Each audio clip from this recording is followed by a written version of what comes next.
గుంటూరు మిర్చి యార్డులో జిల్లా కలెక్టర్ ఏ తమీం అన్సారియా, జాయింట్ కలెక్టర్ అశుతోష్ శ్రీవాస్తవ్తో కలిసి పర్యటించారు. మిర్చి యార్డులో కార్యకలాపాలు పరిశీలించి రైతు నుండి ఎగుమతిదారు వరకు జరిగే ప్రక్రియను స్వయంగా తనిఖీ చేశారు.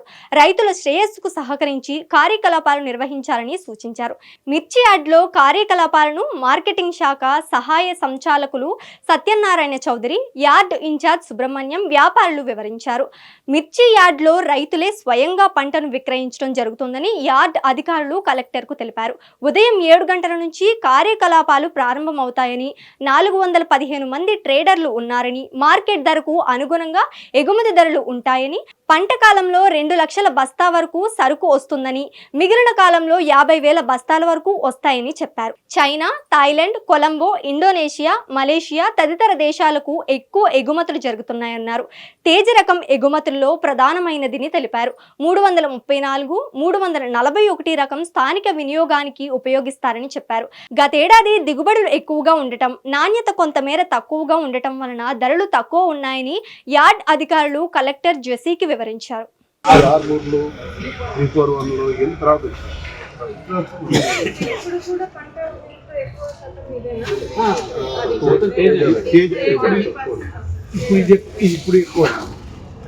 అది వచ్చేసి డొమెస్టిక్ వాడతారు మేడం, ఇది ఎక్స్పోర్ట్. అది వచ్చేప్పటికి ఇప్పుడు మార్కెట్ బాగా పెరిగిందండి. దానికి ఎక్కువ ఉంది. ఇప్పుడు దీపావళి పండుగలకు ఎక్కువగా పెరుగుతూ ఉంది.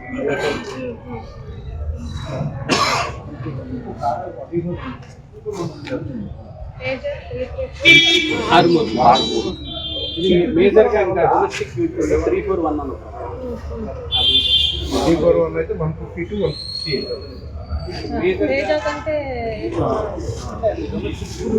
పండుగలో ఇప్పుడు కూడా డొమెస్టిక్ డిమాండ్. ఇప్పుడు వచ్చేప్పటికి అది ఎక్స్పోర్ట్ వెరైటీ. ఇది రెగ్యులర్గా ఒకటే నడుస్తూ ఉంటుంది. ఎప్పుడు కూడా 4-5 days నడుస్తూ ఉంటుంది. ఈ రకాలన్నీ కూడా ఎప్పుడైతే ఇది ఒకటి 341 ఇంకో వెరైటీ. ఈ రెండు ఎప్పుడైతే పండుగలప్పుడు బాగా డిమాండ్ ఉంటుంది. పొలం వచ్చేస్తారు ఇండియన్ మార్కెట్ అనేది